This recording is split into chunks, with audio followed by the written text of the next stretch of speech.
जय हिंद साथियों, मैं जीएस राजपूत एक बार फिर आपका अपने परिवार एसएससी रैंकर्स पे आपका स्वागत करता हूं। साथियों, हम लोग पॉलिटी की एक झलक देखने जा रहे हैं। आखिरकार संविधान को हम कहां से और कैसे पढ़ते हैं? क्या आप जानते हैं संविधान क्या है? हम इंडियन ज्योग्राफी में आपको थोड़ा सा कुछ बताने का प्रयास करते हैं। संविधान जो है वो क्या है? संविधान क्या है? अगर ये पूछा जाए संविधान क्या है तो 60 से 70% लोग यही जवाब नहीं दे पाएंगे। साथियों, नियमों और कानूनों का ऐसा संग्रह जिससे व्यक्ति के व्यक्तित्व का सर्वांगीण विकास हो सके, उसे हम संविधान कहते हैं।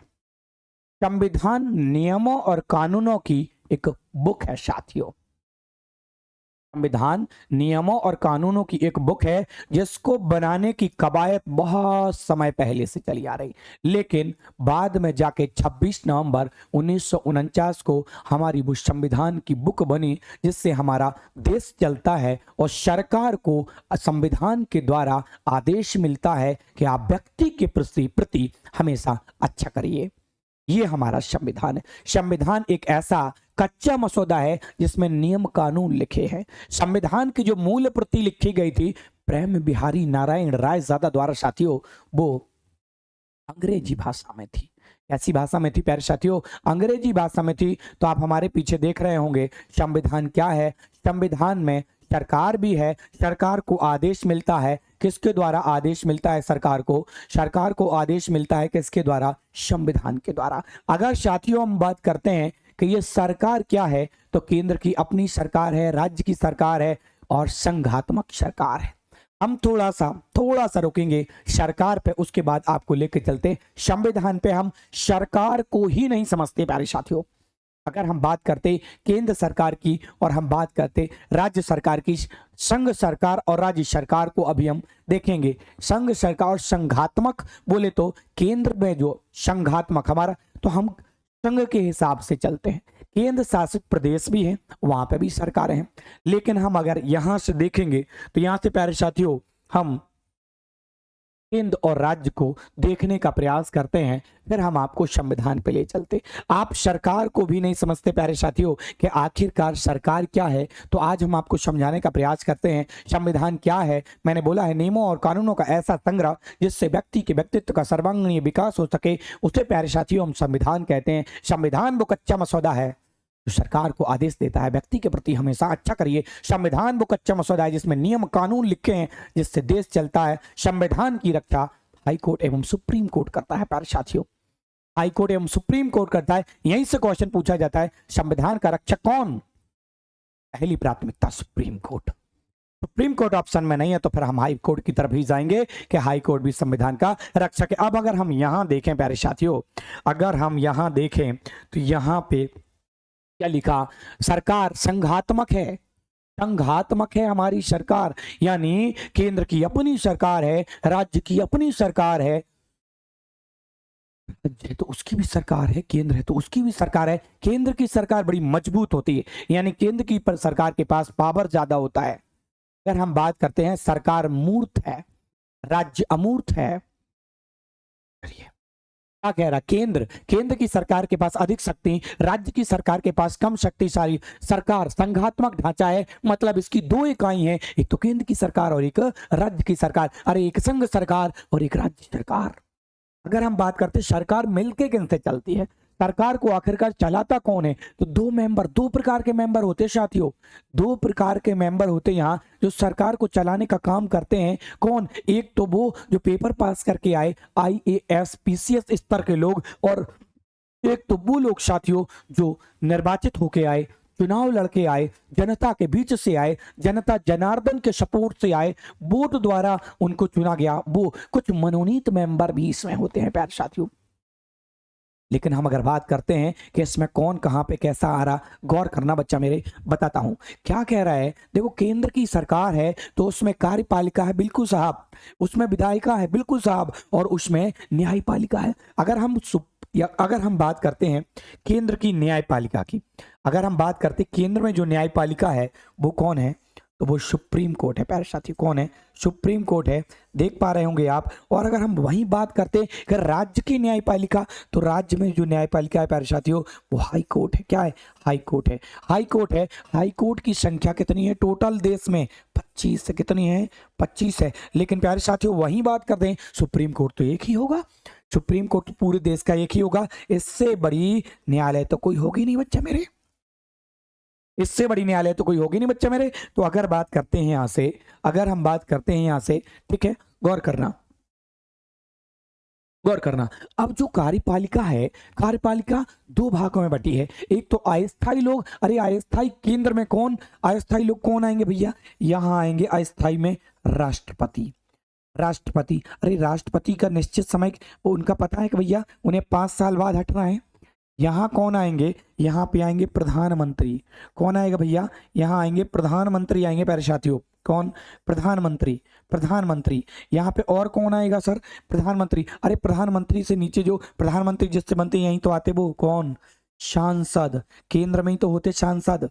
सांसद केंद्र की सरकार के अंतर्गत है सांसद। महान्यायवादी कौन आएगा? महान्यायवादी। महान्यायवादी भी तो यहीं से आएगा। अरे उपराष्ट्रपति वो भी तो यहीं से आएगा। यानी अगर हम यहां से बात समझें तो यहां वो लोग आएंगे जिनको अस्थायी तौर पर रखा गया है। 5 साल बाद राष्ट्रपति को बदल जाना है, प्रधानमंत्री को हो सकता बदल जाना है, हो सकता वही भी हो, लेकिन 5 साल बाद दोबारा तो निर्वाचित होंगे, दोबारा तो चुनाव होगा। सारे सांसद, कई सारे सांसद होते हैं दोबारा। तो कुल मिला के समझाना यह है कि केंद्र में जो कार्यपालिका है उसके दो हैं पार्ट, दो मिलके इसको चलाते हैं। कौन? एक तो अस्थायी लोग। अब स्थायी सर कौन आएंगे?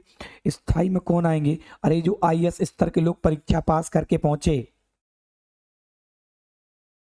IAS स्तर के लोग जो क्या है परीक्षा पास करके पहुंचे, वो आएंगे यहाँ पे। वो आएंगे क्योंकि वो स्थायी हैं, सरकारों से लोगों को आना जाना लगा रहना है, लेकिन उन्हें अपने पूरे कार्यकाल के दौरान पूरी सर्विस करनी है। तो वो जो अस्थायी, स्थायी में कौन आता है? IAS स्तर के लोग। अस्थायी में कौन आता है? राष्ट्रपति, उपराष्ट्रपति, प्रधानमंत्री, सांसद, महान्यायवादी।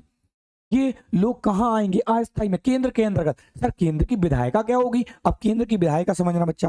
केंद्र की विधायिका की अगर हम बात करते हैं, केंद्र की विधायिका की बात करते हैं, तो केंद्र की विधायिका, एक मिनट, केंद्र में जो विधायिका होगी, गौर करना, इस केंद्र की विधायिका में क्या होगा? लोकसभा हो गई। और केंद्र की विधायिका में क्या होगा? राज्यसभा होगी। केंद्र की विधायिका में क्या होगा? लोकसभा होगी। अरे लोकसभा से क्या चुने जाते? सांसद। राज्यसभा से क्या चुने जाते? सांसद। लेकिन यहां से कैसे होते? निर्वाचित। कैसे होते प्यारे साथियों? निर्वाचित होते। यहां से कैसे? निर्वाचित। और यहां से कैसे होते हैं? यहां से कुछ मनोनीत भी आते हैं, कुछ निर्वाचित। लेकिन यहां से भी कैसे होते? निर्वाचित। लेकिन कैसे निर्वाचित होते हैं ये कैसे निर्वाचित होते हैं? ये जो निर्वाचित होते, इनका जो चुनाव होता वो अप्रत्यक्ष चुनाव होता। अप्रत्यक्ष चुनाव होता है। और इधर अगर बात करते हैं, इधर लोकसभा में, इधर कैसा चुनाव होता है? इधर प्रत्यक्ष चुनाव होता है। मतलब यहाँ पे जनता ने वोट किया है प्यारे साथियों। अरे बनना तो सांसद यहाँ से भी है, बनना तो प्यारे साथियों सांसद यहाँ से भी है। यहाँ से जो प्रधानमंत्री अक्सर बनेगा वो लोकसभा से ही बनेगा। अरे ये राज्यसभा से भी बन सकते हैं। आज तक 4 लोग राज्यसभा से भी प्रधानमंत्री रहे हैं। प्रधानमंत्री के राज्यसभा के चुनाव में डायरेक्ट जनता वोट नहीं देती है। जनता के, यानी ये स्थायी सदन, ये अस्थायी सदन है, हरा सदन है, लाल सदन है, युवाओं का सदन है, बुजुर्गों का सदन है, पढ़ो लिखों का सदन है। ये सारे पॉइंट बनेंगे। हम यहाँ से स्ट्रक्चर भर समझा रहे हैं आपको। इसको आपको संसद को पढ़ना पड़ेगा। संसदीय व्यवस्था हमारी कहाँ से ली? ब्रिटेन से। तो हमारी संस्थापनात्मक व्यवस्था है। संसद के 2 हैं प्यारे साथियों सदन, एक तो लोकसभा और एक राज्यसभा। संसद के 3 हैं अंग, लोकसभा, राज्यसभा और राष्ट्रपति। राष्ट्रपति साहब संसद के अभिन्न अंग के रूप में साथियों काम करते हैं। भारत के प्रथम नागरिक राष्ट्रपति होते हैं। जनगणना इन्हीं से शुरू होती है। महामहिम यही होते हैं देश के अंदर देखा जाए तो। देखो अगर हम बात करते हैं संसद, तो केंद्र की जो विधायिका है वो क्या है? संसद। संसद के अपने सदन है, लोकसभा, राज्यसभा। राज्यसभा में 250 मेंबर, लोकसभा में 550 मेंबर। तो यहां से फाइनलाइज सांसद बनने हैं, यहां से सांसद बनने। सर जी बताओ कि जो ये विधायिका केंद्र की है इसमें 2-2 सदन क्यों है? जब सांसद दोनों जगह से एक जैसे ही बनने हैं तो सांसद देखिए, जब संविधान बनाया गया तो इसको रक्षित नेताओं ने किया कि भैया अगर हम लोकसभा से चुनाव जीत के नहीं आए तो हम राज्यसभा से मनोनीत होके आ जाएंगे, या राज्यसभा से चुनाव जीत के आ जाए, क्योंकि राज्यसभा में बहुत सारे ऐसे लोगों को वोट करना, जैसे विधायक ही को वोट करना, और राज्य के अंदर अगर वो सेम पार्टी है और केंद्र में भी चुनाव लड़, उसी राज्य में अगर आपको सांसद बनना है और विधानसभा में आपकी पहले से सीटें हैं तो विधायक तुरंत वोट डाल देंगे आपके लिए। आप तो जनता के द्वारा आपको बनना ही नहीं है, आप अपने नेताओं के द्वारा भी सांसद बन सकते हैं। कैसे? राज्यसभा के माध्यम से। अरे तो केंद्र में कार्यपालिका है, कार्यपालिका अस्थायी है, कार्यपालिका में स्थायी मेंबर भी हैं। ये दो लोग मिलकर चलाते हैं देश को, ये दो लोग मिलकर चलाते हैं देश को। यहां स्थायी मेंबर भी हैं, आईएएस स्तर के लोग। यहाँ पे देखो, आप संसद देख रहे हो, संसद, लोकसभा, राज्यसभा, वहीं आप न्यायपालिका देखते हो। न्यायपालिका में मैंने क्या बताया भैया, न्यायपालिका में सुप्रीम कोर्ट। ये छोटा छोटा बता रहा हूं अभी आपको, अभी ये छोटा छोटा है, इसका बड़ा रूप हम विस्तृत रूप में देखेंगे। देखो, अगर हम बात करते अब राज्य में आप देखो, राज्य में प्यारे साथियों आप देखते हैं, राज्य में अब राज्य की सरकार को गौर करना सुनना। आईएएस स्तर अस्थायी लोग कौन है भैया? यहाँ सीएम बोले तो यहाँ सबसे पहले लिख लेते कौन? राज्यपाल। कौन? राज्यपाल। राज्यपाल राज्यपाल राज्यपाल से नीचे जैसे ही आते हैं मुख्यमंत्री। कौन? मुख्यमंत्री। मुख्यमंत्री भी तो इसी में आएगा, मुख्यमंत्री। मुख्यमंत्री के नीचे जैसे ही आप जाएंगे, जैसे आप देखते विधायक, विधायक चाचा हैं विधायक, तो विधायक भैया क्या है, विधायक जो हैं, विधायक भी तो अस्थायी आएंगे, 5 साल 5 साल 5 साल। और इधर देखते यहाँ क्या था, महान्यायवादी, महाधिवक्ता। कौन? गौर करना, कौन आएगा? महाधिवक्ता। महाधिवक्ता, अरे कानून का वेत्ता, राज्य का सबसे बड़ा वकील, केंद्र का सबसे बड़ा वकील। विधायक ही मुख्यमंत्री बनता है, तो अस्थायी में आएंगे। अब स्थायी मेंबर कौन होंगे? अरे पीसीएस स्तर के लोग पहुंचे, पीसीएस, अरे कुल मिला के गवर्नमेंट कर्मचारी, ऐसे कह दें आप, जो सरकार में काम कर रहा, सरकार का एम्प्लॉय है, काम कर रहा गवर्नमेंट, तो ये स्थायी मेंबर में आएंगे। जो सचिवालय में बैठे हैं उधर स्थायी मेंबर के रूप में। अरे तो राज्य में कम शक्ति, केंद्र के पास अधिक शक्ति, दो हैं इकाइयां संघात्मक का मतलब। अरे राज्य की और केंद्र की, केंद्र को समझ लिए, राज्य को हम साथियों देख रहे हैं। अस्थायी लोग कार्यपालिका के अंतर्गत कौन आएंगे? राज्यपाल, मुख्यमंत्री, विधायक, महाधिवक्ता। और स्थायी में जो परीक्षा पास करके पहुंचे, सरकार को चलवाने, राज्य सरकार को चलवाने में भागीदारी ले रहे, इसमें आईएएस स्तर के लोग आएंगे, इसमें भी पीसीएस स्तर के लोग आएंगे, इधर भी आईएएस स्तर के लोग आएंगे, इधर भी पीसीएस स्तर के लोग आएंगे। अब बात करते हैं विधानमंडल की, तो विधानमंडल में पता बेटा, विधानमंडल में भी इधर भी क्या है, इधर भी सदन अलग अलग हैं। एक का नाम क्या है, इसका नाम क्या है? विधानसभा। क्या नाम है प्यारे साथियों? इसका नाम है विधानसभा। और इधर ही प्यारे साथियों क्या है? विधान परिषद। लेकिन विधान परिषद है ना बच्चा मेरे, विधान परिषद पूरे जो राज्य हैं, विधान परिषद पूरे राज्यों में नहीं है। विधान परिषद मात्र कितने? 6 राज्यों में है। कितने राज्यों में है प्यारे साथियों? 6 राज्यों में है। हम आपको विधानमंडल से समझा रहे हैं। विधानमंडल राज्य के अंदर विधानमंडल में विधानसभा भी आएगी। अरे भैया यहाँ से विधायक बनेंगे, अरे यहाँ से बनना है इतना सांसद, तो यहाँ से बनना है विधायक, यहाँ से जनता के द्वारा प्रत्यक्ष रूप से, यहाँ से भी जनता के द्वारा प्रत्यक्ष रूप से। अरे इसी विधानसभा के जो विधायक होंगे, इन्हीं में से तो किसी को मुख्यमंत्री बनना है। बात समझो बच्चा मेरे, बात समझो। संविधान क्या है? नियमों और कानूनों का ऐसा संग्रह जिससे व्यक्ति के व्यक्तित्व का सर्वांगीण विकास हो जाए, उसे साथियों हम क्या कहते हैं? उसे संविधान कहते हैं बच्चा मेरे, संविधान कहते हैं। संविधान अगर आप जीएस सर से पढ़ना चाहते हैं तो आपके कमेंट बॉक्स में कमेंट आना चाहिए। क्या? हाँ सर, हम आपसे संविधान पढ़ना चाहते हैं और आप एक अपनी लाइव क्लास संविधान की शुरू कर दो। अगर आप हमारे साथ संविधान पढ़ते हैं, यकीन मानिए मित्रों, यकीन मानिए, पेपर में जो भी क्वेश्चन आएंगे, और अब तक का रिकॉर्ड है, जो भी क्वेश्चन आया वो संविधान से फूटा ही है साथियों, लगाए ये बच्चे ने गोला। ठीक है, ऑफलाइन सेंटर भी है एसएससी रैंकर का, एकलव्य क्लासेस झांसी के अंदर से ऑफलाइन क्लास आपको दिया जाता है।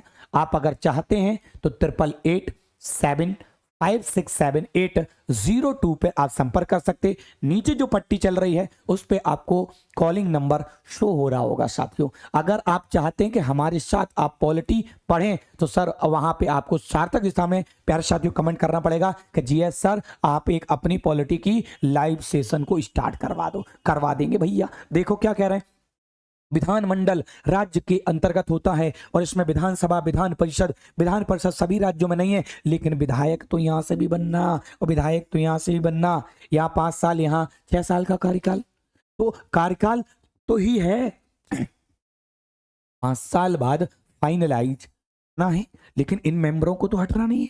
देखो आप, अस्थाई और स्थायी मेंबर विधानसभा युवाओं का सदन है, क्योंकि इसमें न्यूनतम आयु 25 वर्ष, लोकसभा में न्यूनतम आयु 25 वर्ष, विधान परिषद में सदस्य की न्यूनतम आयु 30 वर्ष और राज्यसभा में न्यूनतम आयु सदस्य की 30 वर्ष। तो ये स्ट्रक्चर है किसका? सरकार का। सरकार कैसे रन करती है ये केंद्र के अंदर की बात है और ये पूरी राज्य के अंदर की बात है प्यारे साथियों। ये केंद्र के अंदर की, ये राज्य के अंदर की बात है और ये केंद्र के अंदर की बात है प्यारे साथियों। आगे बढ़ूं क्या?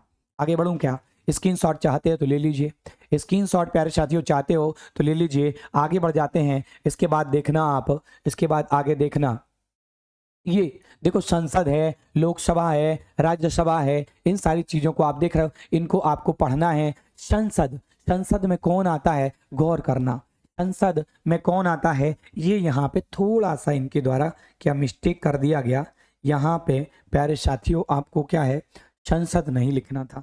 यहाँ क्या लिखना था प्यारे साथियों? यहाँ लिखना था इनको क्या, एक मिनट रुक जाइए, यहाँ लिखना था संविधान। ये संसद ना है, ये संसद नहीं है भैया, ये संसद ना है, गौर करना एक मिनट। ये क्या है? ये संसद नहीं है, फिर क्या है ये है संविधान। ये क्या है बताते हैं, रुकिए रुकिए प्यारे साथियों, रुकिए एक मिनट। गलती से ये डाल दिए होंगे, टाइपिंग एरर हो सकती है, कोई दिक्कत नहीं, लेकिन हम आपको सही चीजें दे देंगे, आप परेशान मत होना। इससे क्या कहते हैं, क्या कह रहा है, ये क्या है? यह है संविधान। क्या कहेंगे? वही शक्ल ले लिया जाए, संविधान। ये क्या है? संविधान है प्यारे साथियों। क्या है ये? संविधान है। हम क्या समझ रहे हैं? हम संविधान को समझ रहे हैं। संविधान में देखेंगे आप राज्य है, संविधान में आप देखेंगे क्या है, राज्य है।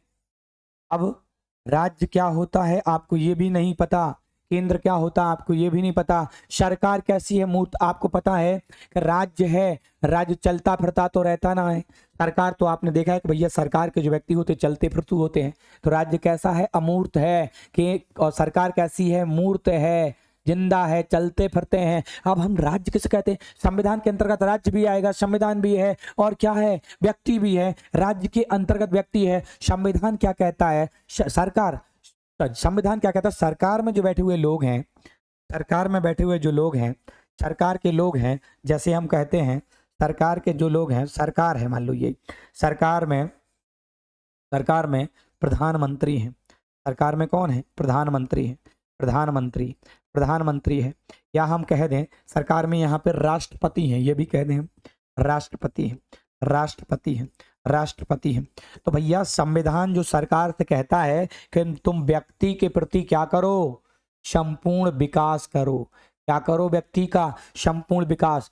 देखो संविधान के अंतर्गत राज्य है, राज्य मतलब जहां जनता निवास करती है। राज्य किसे कहते हैं? राज्य उसे कहते हैं जिसका निश्चित भूभाग हो साथियों। राज्य उसे कहते हैं जिसकी निश्चित जनसंख्या हो। राज्य उसे कहते हैं जिसकी निश्चित सरकार हो, निश्चित भूभाग हो, निश्चित जनसंख्या हो। सरकार राज्य के अंदर संप्रभुत्व संपन्न हो प्यारे साथियों, मतलब सर्वशक्तिमान हो, हर एक निर्णय लेने के लिए तैयार हो। संविधान में राज्य भी है, संविधान में सरकार भी है, संविधान में व्यक्ति भी है। सबको राइट दिए गए हैं प्यारे साथियों, सबको राइट दिए गए, नियमों कानूनों का ऐसा संग्रह जिससे व्यक्ति के व्यक्तित्व का सर्वांगीण विकास हो सके, उसे हम प्यारे साथियों क्या कहते हैं? संविधान कहते हैं। हम कह रहे हैं देखना, अब राज्य में क्या है? निश्चित भूभाग है, निश्चित जनसंख्या है और निश्चित सरकार है। सरकार राज्य के अंतर्गत संप्रभुत्व संपन्न है।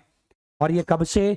ये आजादी कब से? 15 अगस्त 1947 पे यह आजादी मिली। तो एक डेट और डली हुई है यहाँ पे कि हम स्वतंत्र हुए।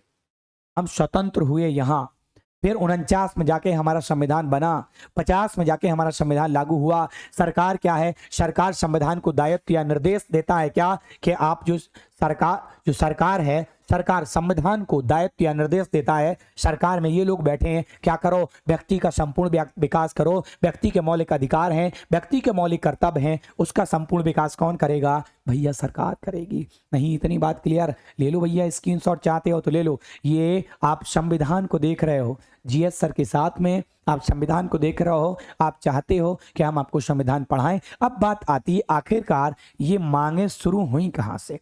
संविधान का अपना ऐतिहासिक विकास है, संविधान का अपना एक ऐतिहासिक विकास है, ऐतिहासिक विकास को हम पढ़ेंगे, ठीक है, लेकिन हम यहाँ ऐतिहासिक विकास को आपको नहीं समझाने जा रहे हैं, ठीक है। यहाँ पे हम आपको पॉइंट टू पॉइंट समझा के आगे बढ़ जाएंगे और संविधान बना कैसे, क्या हुआ, ये बातें हम आपको बताएंगे। देखो थोड़ी सी आप सुन लेंगे, पहले क्या हुआ, हम अंग्रेजों के गुलाम थे, अंग्रेजों के गुलाम से हम धीरे धीरे जब आजाद होना शुरू करने की चेष्टा की, फड़फड़ाए कि हमें आजाद करो, तब से संविधान का जो ऐतिहासिक विकास है उसको आपको पढ़ना होता है। आखिरकार ये मांगे कब से हुई, क्या हुई, शुरुआती दौर क्या था, हम इसको हटाते हैं, देखना गौर करके आप चीजों को, क्या है शुरुआती दौर क्या था चीजों का। देखो ये विधानमंडल है, विधानसभा है और विधान परिषद है। प्यारे साथियों, हम विधानसभा को आपको अभी छोटा सा रूप समझा चुके हैं, आगे हम आपको फिर समझाएंगे, लेकिन हम आपको एक संविधान की मात्र एक झलक समझा रहे हैं। तो उसके अंतर्गत हम थोड़े सी बात करते कि संविधान की औपनिवेशिक मांग आखिरकार शुरू कब से हुई। आप देख रहे होंगे लोगो एक तरफ आपको एसएससी रैंकर का दिख रहा होगा, एक तरफ आपको लोगो एक क्लब क्लासेस का दिख रहा होगा। हमारी ऑफलाइन क्लास क्लब क्लासेस है और हमारा यूट्यूब चैनल जिस पे आप हमें देख रहे हैं वो एसएससी रैंकर है। साथियों बढ़ते हैं, क्या कह रहे हैं, आखिरकार ये कवायद शुरू हुई कब से, इस बात को समझो आप। संविधान सभा की औपनिवेशिक मांग, देखो संविधान बनाने के लिए एक सभा आई जिसका नाम था संविधान सभा। कैबिनेट मिशन आया, उसके अंतर्गत संविधान सभा को बनाया गया और संविधान सभा में शुरुआती सदस्य 389 थे। आखिरकार ये औपनिवेशिक मांग कब से चल रही थी हमारी, गौर करना संविधान की। सबसे पहले बाल गंगाधर तिलक ने, गौर करना, देखो अंग्रेज जो से जब हम छूटे तो अंग्रेज प्यारे साथियों हमें क्या देना चाहते थे, बिल्कुल स्ट्रक्चर से समझाऊंगा, बिल्कुल बेस से सारी चीजों को, लेकिन यहां आप हमारे साथ देख रहे हैं एक कुछ पल, कुछ ही टाइम है जिसमें हम आपको वो चीजें देने का प्रयास कर रहे हैं कि जिससे आपको लगे हाँ संविधान में हमने कुछ इस बार अलग देखा, जीएस सर ने हमें कुछ अलग पढ़ाया, अलग दिया और सीक्वेंस वाइज हमें दिया। गौर करना प्यारे साथियों, संविधान सभा की क्या है अनौपचारिक मांग, आखिरकार ये कहानी हुई कब से शुरू, हम कब से स्वराज्य की तरफ जाना चाहते थे, हम कब से आजादी मांगना शुरू करना चाहते थे। सबसे पहली बार बाल गंगाधर तिलक ने 1895 के टाइम पीरियड में स्वराज्य जो था, स्वराज्य विधेयक जो था उसको ये लेके आए थे। पहली बार सैद्धांतिक रूप से संविधान की मांग हुई। गौर करना, क्योंकि हम आपको क्या पढ़ा रहे हैं, संविधान। तो आखिरकार संविधान की मांग शुरू में की किसने, कौन था वो, तो वो थे 1895 में बाल गंगाधर तिलक स्वराज्य विधेयक लेके आए थे। उसके अंदर सैद्धांतिक रूप से संविधान की मांग की गई थी। फिर उसके बाद आगे चल के दादा भाई नौरोजी, वयोवृद्ध पुरुष जिनको कहा जाता है, ठीक है, ये दादा भाई नौरोजी भारतीय राष्ट्रीय कांग्रेस को 3 बार लीड किया, 3 बार उनके अधिवेशनों की अध्यक्षता की प्यारे साथियों इन्होंने, ठीक है, 1896 और 1893 और 1906। गौर करना, पूछा जाता है बच्चा, पारसी थे ये। देखो क्या कह रहा है, 1906 में दादा भाई नौरोजी ने कोलकाता के अधिवेशन, देखो लास्ट अधिवेशन में अध्यक्षता कर रहे थे ये, लास्ट अधिवेशन में, क्योंकि 1896 और 1886 और 1993 और 1886, 1893 और 1906 ये है इनके अधिवेशन। गौर करना, कोलकाता अधिवेशन था लास्ट, शुरू भी कोलकाता अधिवेशन से था, शुरू वाला। 1906 में दादा भाई नौरोजी ने कोलकाता अधिवेशन में स्वराज्य शब्द का प्रयोग किया। क्या चाहते हैं हम, स्वराज्य चाहते हैं।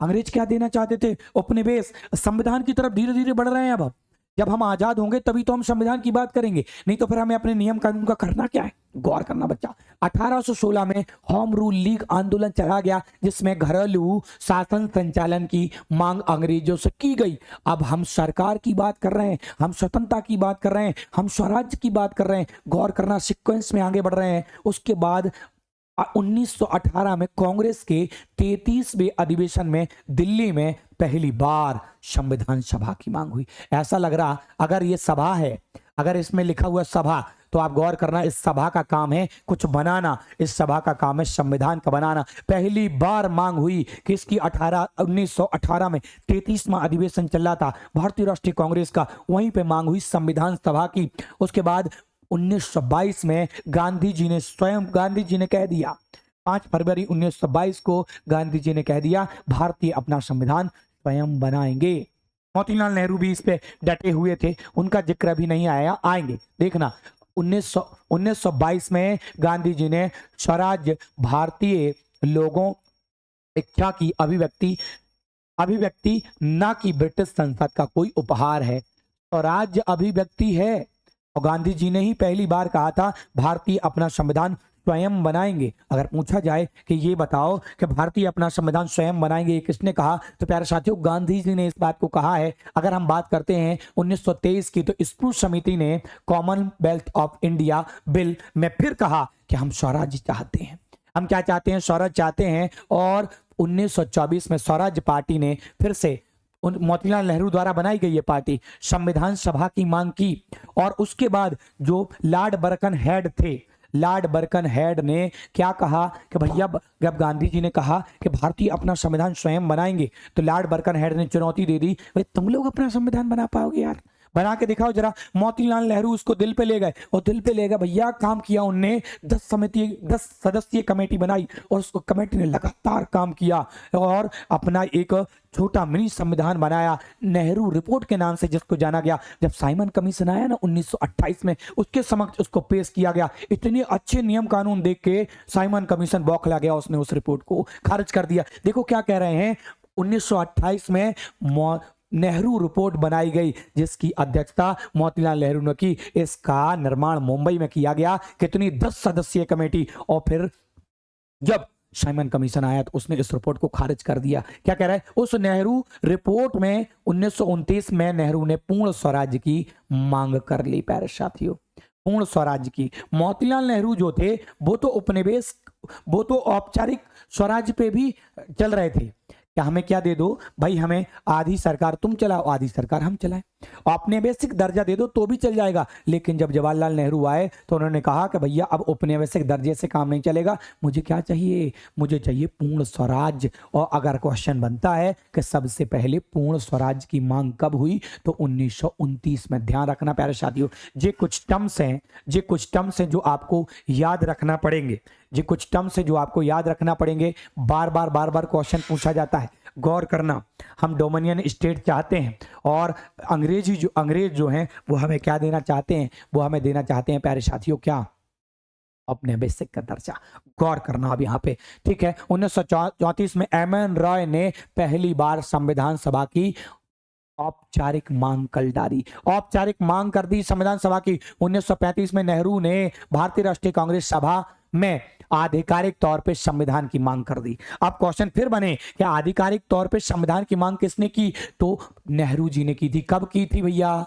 पूछ ले हमसे, कब की थी? तो 1935 में की थी। भारत सरकार अधिनियम आया था इसी समय भारत सरकार अधिनियम आया था। और 1936 में नेहरू जी ने फिर कह दिया, ठीक है, एक संप्रभुत्व और वैक्स मताधिकार के लिए संविधान की मांग। ठीक, हम बराबर संविधान की मांग पे अड़े हुए हैं। और फिर जो क्या दिक्कत हो रही थी, हम लोग बराबर अड़े हुए थे। और 1939 में द्वितीय विश्व युद्ध हो गया, और द्वितीय विश्व युद्ध में फंसा हुआ था कौन? जो इंग्लैंड था, वो द्वितीय विश्व युद्ध में फंसा हुआ था इंग्लैंड। और द्वितीय विश्व युद्ध में जब इंग्लैंड फंसा हुआ था तो हमें पूरा मनाने का प्रयास कर रहा था। 1935 का अधिनियम लाया, अगस्त प्रस्ताव लाया, कैबिनेट में क्रिप्स मिशन लाया, बेबेल योजना लाया। बेबेल योजना क्यों आई थी पता है आपको? क्या हुआ? बेबेल योजना 1945 में आई प्यारे साथियों। 1945 में जो जर्मनी था उसने हथियार डाल दिए। सितंबर जुलाई के टाइम पीरियड पे उसने हथियार डाल दिए, तो इंग्लैंड वहां जीत गया। अब जब जीत गया तो इनके यहाँ हुए चुनाव हुए, तो चुनाव में दो पार्टी थी, एक तो लेबर पार्टी थी जिसके क्लीमेंट एटली थे, और विंस्टन चर्चिल की पार्टी थी जो कंजर्वेटिव पार्टी थी। कंजर्वेटिव पार्टी की सरकार थी जब इस समय हम लोग लीड कर रहे थे। कंजर्वेटिव पार्टी के जो लीडर थे विंस्टन चर्चिल की तरफ से हमारे यहाँ लॉर्ड वेवेल काम कर रहा था। जब वहां चुनाव हुए तो लेबर पार्टी ने भारतीयों को स्वतंत्र का अपने मैनिफेस्टो में एक लाइन डाल दी, हम भारतीय, हमारी सरकार बनी तो हम भारतीयों को स्वतंत्र करेंगे। अब विंस्टन चर्चिल ने देखा यार कि भारतीयों का झुकाव तो लेबर पार्टी की तरफ है। विंस्टन चर्चिल ने तुरंत के तुरंत वेवेल साहब से कहा, जो यहां पे वायसराय बने बैठे थे, भैया भारतीयों के लिए कुछ करो, भारतीय लेबर पार्टी की तरफ है और कंजर्वेटिव पार्टी की तरफ नहीं है, उनको अपनी तरफ झुकाओ, कुछ दिखाओ। तब आई थी क्या बेबेल योजना। बेबेल योजना केवल दिखावा था, उसमें हमारे लिए कुछ भी नहीं था प्यारे साथियों। कौन लेके आया था? लॉर्ड बेबेल लेके आया था। और उसी बेबेल योजना जब आई, इसकी समीक्षा के लिए ही शिमला समझौता होता है। शिमला समझौता आपने पढ़ा होगा, नहीं पढ़ा तो जीएस सर के साथ जुड़िए और एक एक चीजों को आप बिल्कुल सीक्वेंस वाइज लाइन से देखिए और पेपर में अपनी दावेदारी निश्चित करिए। सिलेक्शन का जो परसेंटेज है वो क्लब क्लासेस का एकदम शानदार तरीके का है, क्योंकि ऑफलाइन है, लंबे समय से यूट्यूब पे नहीं है, अब आपके सामने आए हैं, धमाका करने के लिए आए प्यारे साथियों। आगे बढ़ते हैं, क्या कह रहे हैं देखना गौर करके। हमने थोड़ा सा आपको समझाने का प्रयास किया, बेबेल योजना हमें मनाने का काम था केवल, कुछ नहीं और, ठीक है। लेकिन जिस समय वहां पे चुनाव हो रहे थे, हम लोग उस समय द्वितीय विश्व युद्ध में फंसे हुए थे, ठीक है, हम तो गुलाम ही थे एक तरीके से। देखो क्या कह रहा है, 1938 में हरिपुरा का जो कांग्रेस अधिवेशन हुआ, कांग्रेस अधिवेशन में फिर मांग की गई भैया संविधान की। देखो अगस्त प्रस्ताव आया, कब आया अगस्त प्रस्ताव? 1940। पहली बार ब्रिटेन ने संविधान सभा की मांग हुई, पहली बार ब्रिटेन में क्या हुई? संविधान सभा की मांग हुई कि भैया अब हम संविधान सभा बनाएंगे, और वो संविधान सभा है भारतीय का संविधान बनाएगी। 1942 में क्रिप्स मिशन आया था, और क्रिप्स मिशन किस लिए? केवल हमें मनाने के लिए आया था, जो हम यहाँ पे आजादी आजादी आजादी कर रहे थे कि आप उसको मान जाओ, हम तुम्हें उपनिवेश का दर्जा देंगे, हम तुम्हें पूर्ण स्वराज नहीं दे पाएंगे। लेकिन हमारे लोग इस बात को नहीं माने प्यारे साथियों। क्रिप्स मिशन ने निर्वाचन संविधान की मांग जो थी उसके मुद्दे के लिए आया। मार्च 1942 में द्वितीय विश्व युद्ध में उपजी परिस्थितियों के उपरांत क्रिप्स मिशन भारत भेजा गया, जो एक सदस्य का था। इस क्या कह रहे हैं, इसने युद्ध के बाद भारत में उत्तरदायी शासन की मांग को मानने का वचन दिया, लेकिन डोमिनियन स्टेट पूर्ण स्वराज्य की बात अवधारणा इनने नहीं दी। ये लेकिन यहाँ डोमिनियन स्टेट की अवधारणा रखी गई। यानी कुल मिला के अगर हम देखें तो हम जो पूर्ण स्वराज्य चाहते थे उसकी बात नहीं कर रहे हैं हमारे लिए। और बस यहीं से, और कुल मिला के हम सीधा फाइनल कहेंगे कि क्रिप्स मिशन क्या हुआ प्यारे साथियों? फेल हुआ।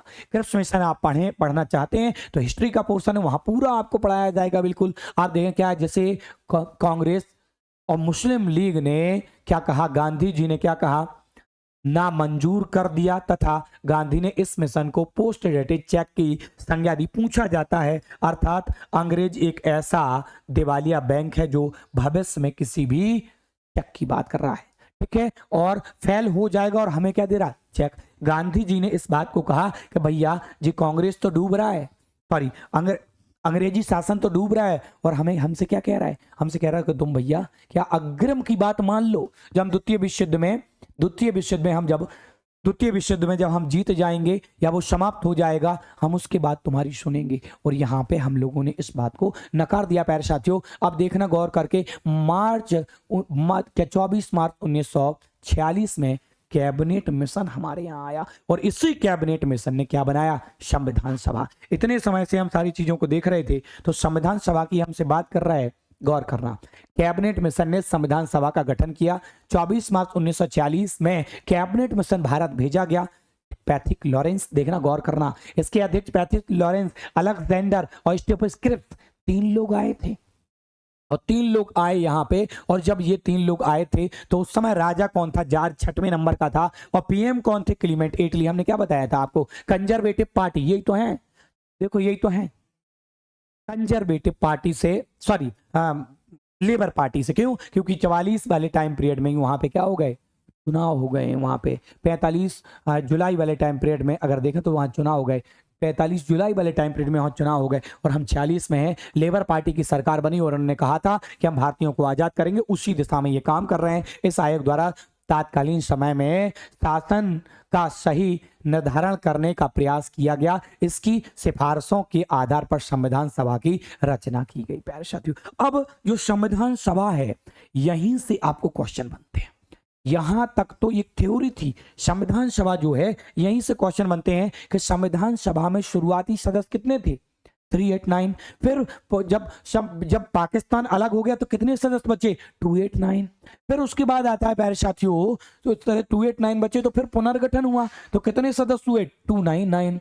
जब 299 हुए तो उसके बाद अगर ये भी हमसे पूछा जाता है कि कौन सदस्य कितने कहां से आते हैं, तो इस बात को गौर करना प्यारे साथियों। अब जरा अच्छे तरीके से इसको गौर करना। आप अगर आप स्ट्रक्चर देखेंगे तो आपको सारी चीजें एकदम प्यारे साथियों क्लियर हो जाएंगी। अब हम वास्तविकता, अभी थ्योरी आपको दे रहे थे, अब वास्तविकता पढ़ाने वाली स्ट्रेटजी पे यहां पहुंचे हैं धीरे धीरे। वो सीढ़ी थी जहां चढ़ के आए संविधान सभा के लिए।